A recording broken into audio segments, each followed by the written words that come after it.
sa sige na kong wali nga nag-ingon ko kamong mga ginikanan ayaw ginaglatusa ang inyong anak. Diha giusa nga ginikanan nga nagsigi sag tuon og Bible, may sad kay musubay aning Biblia. Niingon pader na baya sa Hebro kapitulo 12 ako nahingangha sa kumode niyang gisgutan di ay. Niingon baya diha nga anak ayaw isipa nga jutay ragbili ang pagkastigo sa Ginoo kanimo ug ayaw kaluya kun badlongon kaniya kay kastiguhon sa Dios ang tanan nga iyang gihigugma. Mo naningon siya kanang ginikanan pader kun mulatos ganina sa iyang anak tungod na sa iyang gugma sa iyang anak aron dili masaag. Sakto dili. Purting sakto ha eh. Pero nganong nipadayon man kog ingon nga ayaw gyud latusa, ayaw kusia, ayaw hapaka inyong anak. Supak na ani? Supak? Wa sa ko kibaw. Wa man ko'y anak, kamo may nay anak. Niadtong diatoy tuig nga nagmisa kog duha ka buok patay. Ang usa grade 6, ang usa grade 12. Ano?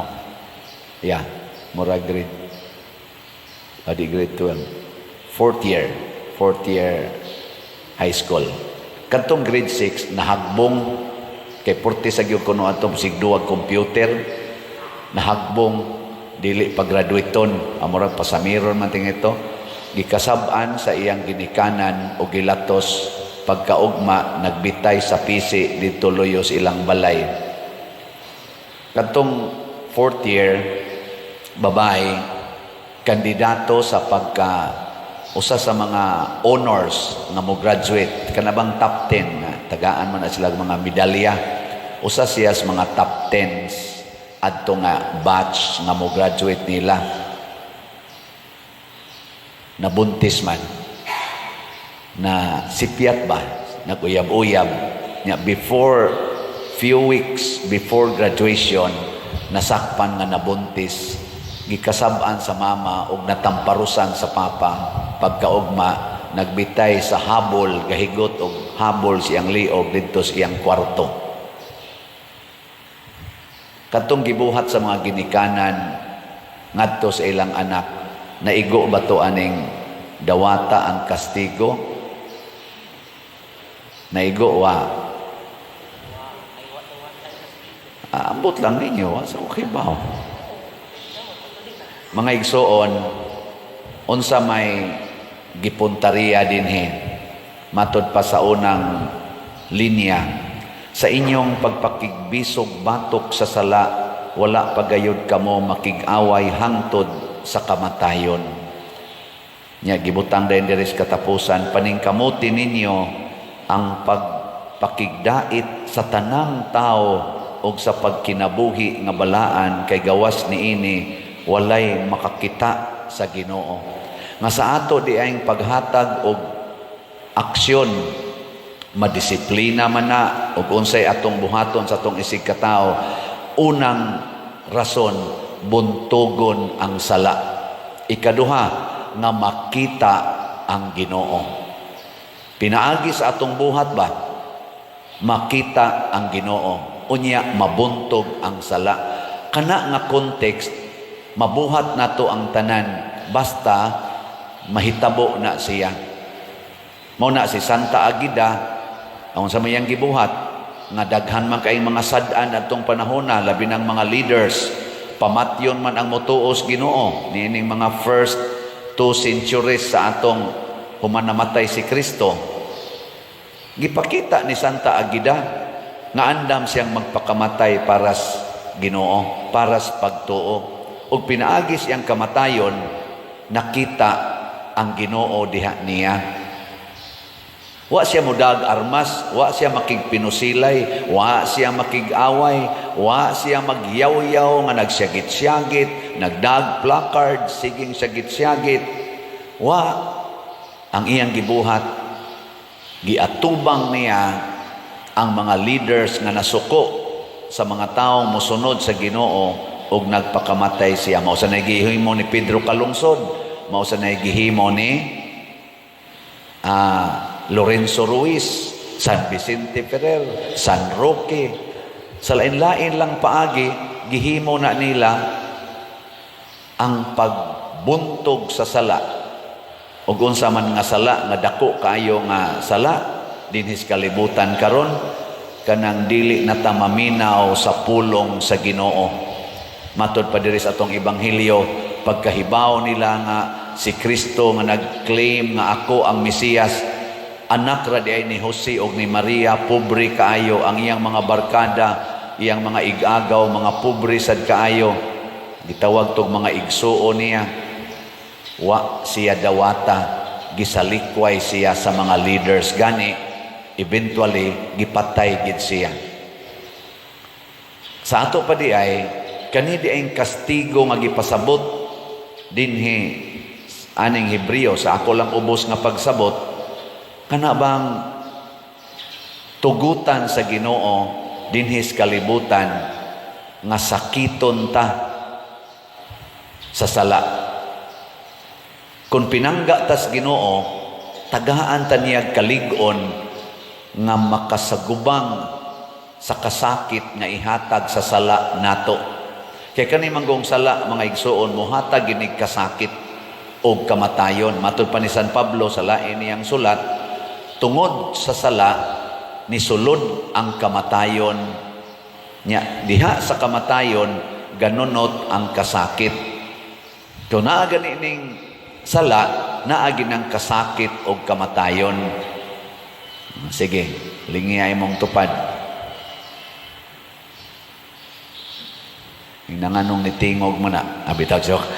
Ing na imong tupad, sugot kag kastiguhon. Ing na, nasugot kag kastiguhon. Igi na. Pasabot, musugot ba ka nga masakitan aron imong higugmaon ang makasasala.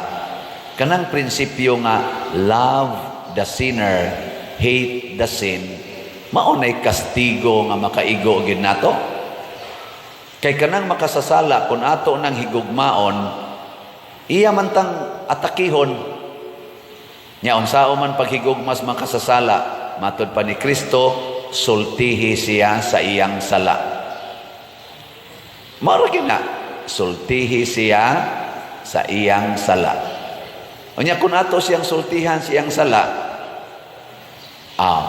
patay kariya. Muna si Jesus, unsa may iyang giwali nga nakapa amazed, nakapa trigger sa interest sa mga leaders sa iyang panahon.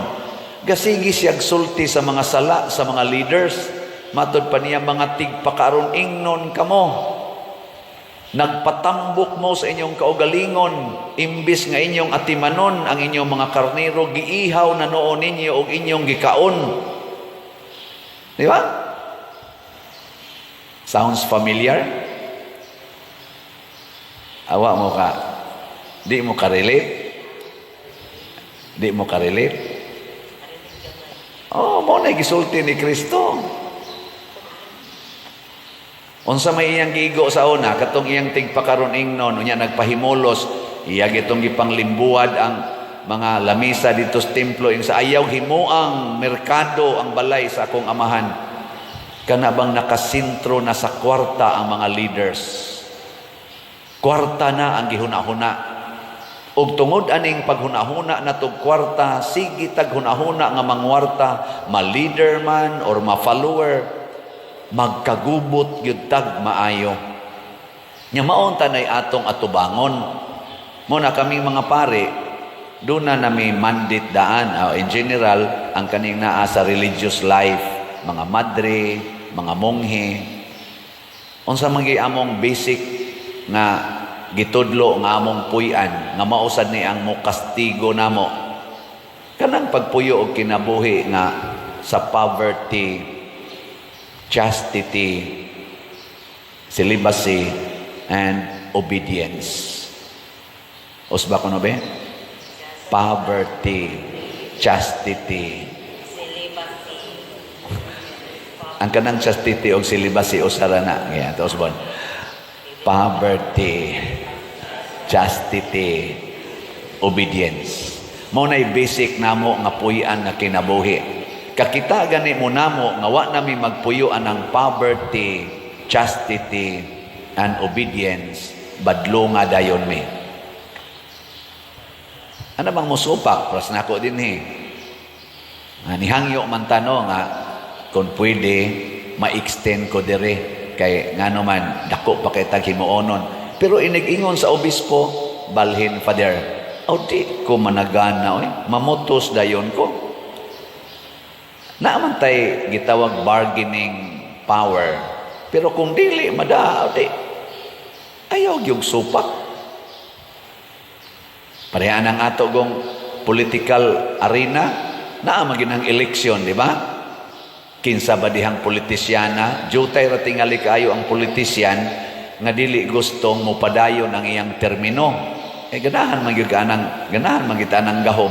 Pero kay naa may eleksyon, kinsa may authority sa atong nasod, nga maoy musulti, unsay angay natong buhaton, or mupadayon baka og dili. Kinsa ang authority sa atong nasod nga musulti ana?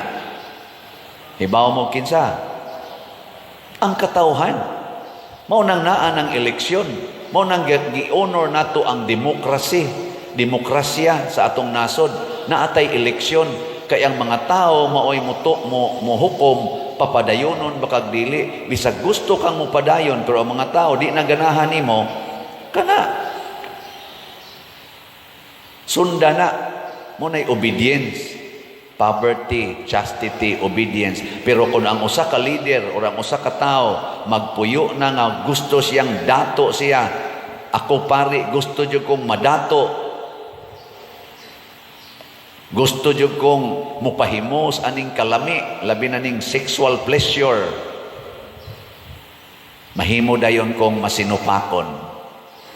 Nya applicable ni ang poverty, chastity, and obedience sa tanang mga leaders. Para nako tanang mga leaders gikan sa atong political, sa atong social, church o family leaders.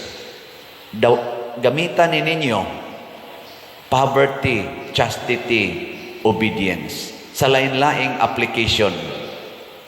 Unsa may poverty, ayaw higugmaa ang kwarta, higugmaa ang imong isig katao. Mao man ay meaning anang poverty. Mao man ay gipuyas mga santos. Ayaw ang kwarta, higugmaa imong isig katao. Kay kung magpuyo na kas kadato, higugmao na nimo ang kwarta, imo nang isalikway ang imong isig katao. Ikaduha, chastity. Kana bang di ka magpuyo sa bakak? Kana bang naa kay purity? Kay kanang chastity, virginity, purity, same ra man na sila. Di ta magpuyo og bakak, magpuyo tas kamatuoran. Kung bana ka, bana gyud kas imong asawa, dili kay mo tisting-tisting ka dito sa uban. Kung asawa ka, asawa ra kas imong bana, dili kay magpahilabot sa kaslain. Nahangtod lang noon kami, makaapil mi usahay. Sige ko na beling nga imong tupad, ingna, wa ka magpahilabot og lain. Ingna. Nawa ka manghilabot og lain. Ay ko nyog ilara daghang imong obedience. Sundan ninyo ang authority. O kinsa may authority para ni Jesus? Ningon siya, if you want to become the greatest, you should be the last and the servant of all. Mao bitaw kining atong Philippine Constitution. Nindot kini atong Philippine Constitution kay naghisgot gyud na siya, government emanates from the people and for the people. So kana ni atong mga government officials, ang ila di anang amo ang mga tao. Mao tong dihay kausa nga pag-unang suna ni katong anhing President Pinoy, ingon ni siya, you are my boss. Kanindot ana paminaw no? Nya kinisang ato karong mga aplikante sa eleksyon, Unsa may ilang buhaton, suroy sa tanang mga tao, halahikap ana mga kamot, siging isa ana, nya siging pasalig, unsay inyong gikinahanglan, haring lungsod, ani ako nga moalagad kaninyo. Nya inighuman na, sila na'y hari sa lungsod, sila na'y hari sa nasod. Sa nag-eleksyon pa, ng kandidato pa, haring lungsod, mualagad ko ninyo. Karon lungsod, alagari ko ninyo. Yan, sa man pag-alagad sa mga leaders, kinahanglan atubangon ang epekto sa sala. Huwag tangon ang sala. Si President Donald Trump, sige na siya karong magnify, iyang gi-align ang tanang mga sala ngayang nakitaan niya. Ang pinakasentro niya, ingon siya, let us go back to God. Let us honor God. Ana siya. Kanindot, ana. Bisag ka na lang nga puong sa usa ka leader ba? Let us honor God. Let us go back to God. Kanindot, sa ato pa, i-address ang panginahanglan according to God's way. Unsa may gustos Ginoo nga atong i-address, unaha pag-address ang mga dagkong sala, kay dagko sa nasiyag kadaot nga ikahatag sa katilingban. Kami bitaw mga pari, kanang pangumpisal, moingon man dayon ni mangumpisal gani mo, ing na pagsulti, bendisyon ni ako padre, kay ako nakasala. Nya human dayon, isulti imong sala. Unsa may unahon pagsulti nga sala, katong gagmay o karing dako? Ang dako. Anay mangumpisal nako, padre, akong katapusang pangumpisal kato patong grade 6 pa ko. Oh, kalugay na god. Nganong nangumpisal magkakaron? Ingon din siya, padong naman ko kaslon pader. Mao ba? Unsa may imo mga sala? Mamakak pader, nya kanang usahay makapanglibak, makasukol sa kus ako mga ginikanan, tinapulan sad pader. Ano nako? Unsa pagyod? Siya. Nadugay, di kay kumusimba pa din, panagsarasag ko kayo mo, rosaryo. Unsa pagyod? Maura man na pa din. Nya kay nakapasiplat man ko nga murag buntis. Buntis ba? Inako, mabdos na ka? Ingon din siya nga, oo pa din. Nako, di na sa kanang premarital sex. Oo, di pa din sa, di pa din premarital. Kanton tay unang isulti, kay mao to'y kinadakan. Kung magpasan kag padadaan ti kag bato, na ibato nga imong gipasan nga 20 kilos, na ibato sa nga gisud sa imong bulsa nga tag 2 kilos, nya galakaw ka, perti na nimong kapuya. Kung gusto kang mopahuway, hay may una nimong ibutang kaning tag 2 kilos o karing 20 kilos. Ang una gini mong ibusdak, kakapoy. Kanig yung dako mo'y una nimong ihom. Sa may akong tumong nga kami sang mga pari mo address unta mi sa dagkong sala. Mao bitaw karon ang himo tag mga balay. Kay dako kay nang sa nga kana mag-agi-agi kas imong silingan nga hapit way atop way bongbong ang balay nya mura ra gyud wa nato. Sin of omission. Muna thanks be to God sa mga nipalit og slot sa City UMM. Pagpaka na to. Kaning kakuwang sa kahiusa mo nang gahimo sa taog mga activities dinhi para magkahiusa katong atong sinulog, nagkahiusa ang atong 5 ka barangay, nagkahiusa ang daghang mga batan-on ug mga tiguang aron mahimo to siya ug malipayon tang nagmalampuson to. Pakpak na sad. Nindot no. Naghimo tag kumbinto para makita nato nga duna na gitay kapunduhan, mga himuanag, mga seminars ug uban pa para mapalambo pa ang atong pagtuo kay lisod kay nang wa tay lugar nga anha ta mag-teaching. Pakpak na sad. Nya unsaon pag-address, hutdag palit ang slot. Kana ra gyud. Ang atong SBF dag para sa kumbinto napay 9,611 ka slots, tag 500 pesos per slot. Ang atong is in HG katong Santo Niño's Healing Gifts katong nahuman natong sinulog napay 4,991, tag 100 ra ni hotdon tanirong si manaha. Nya sa katong kang para haligi para ni Mama Mary katong itabang nato sa tukuron sa nga simbahan lain sa ning dakong problema sa parokya sa Kolonya with Father Arnel Ponce na apay 9,773 ka slots na available. Padayon mo palit ani dili. Kana hinayag tingog koy. I-address lagi nato. Ing kapadir ako maning ipliti ayaw sag pliti kay gamay ra kay ng problema ha. Karing pagtukod og simbahan, karing paghurot aning ni ang atong slots. Ay sad anang pliti lakaw lang usa. Mo bitan na karon nagsigog tan-aw social media ba ato lang ning isingit gamay. I hope na makatabang ni gamay nga maka-advise sa ato mga leaders. Kanang atong House of Representatives nagrepresent nas mga tao, anha nila diha i-address ang dagkong problema sa atong nasod ug mga problema magamay magmadako. Unahon unta ang dako. Dugay kayo ang hearing sa about atong confidential fund nga 125 million. Dugay kay itong nahuman ni sangko sa impeachment na proposal. Pero naidagko kayong problema nga gipresenta wa pag-hearing hantod karon. Karon diha na sa hearing karon bago na okay na sad ang mga vloggers kay gipatawag 40 ka book vloggers gahapon man ting ito. Hiringon na sad sila about aning fake news. Pero naa sa daghan kaayo nga sitwasyon sa atong gobyerno karon nga nakaapektar kaayo, why nag-hearing?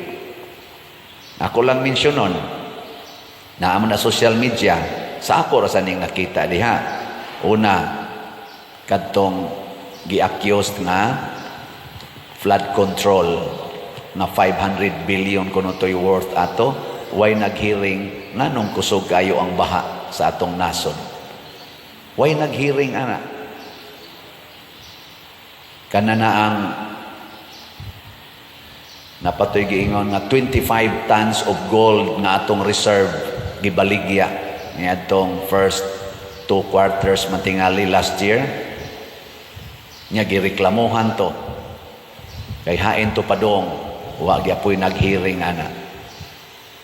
Karon pinakabag-o nga pertigining dakua kana na ang bicameral report nga gi-accuse nga naay daghang mga blanco, mga 28 blank items nga mo cost pod og hundreds of billions of pesos out of 6.32 trillion nga budget. Dako kay ning kwartaha, wa gyapoy nag-hearing. Ikumpara nimo sa fake news nga gihatag kunos mga vloggers, mas dako butang nato naagi fake news, mas dako man tingali ang weight og impact aning blanco nga mga items o kadtong mga kwarta nga nangawa nga way epekto nga rin nato hiringon sa lunta to. Muna akong giingon ibutang og una ang bugat nga bato pras nako na ako roy kabit.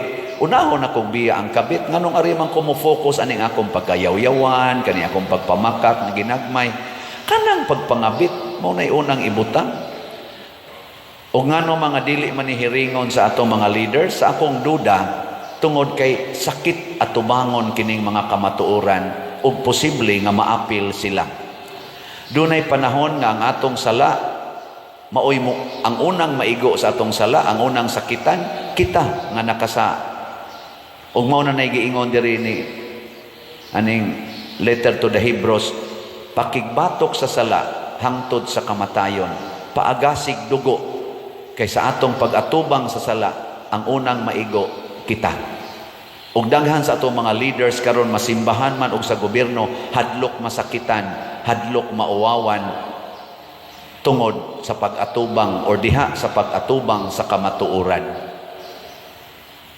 Mao na ang sala ni kuyanap sa maaning drugas kusog yapon kaayo, terorista kusog yapon kaayo, poverty kusog yapon kaayo, immorality kusog yapon kaayo kay daghan tag mga leader sa gobyerno ug sa simbahan nga hadlok mo atubang niini tungod kay masakitan man ta.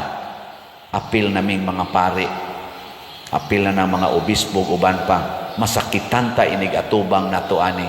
Apan si Santa Aguida, si Lorenzo Ruiz, ni atubang niini, hangtod Diyos kamatayon, sinunod si Kristo. Last na lang lingi sa inyong tupad, yung na andam kang mo atubang. Na. Oh.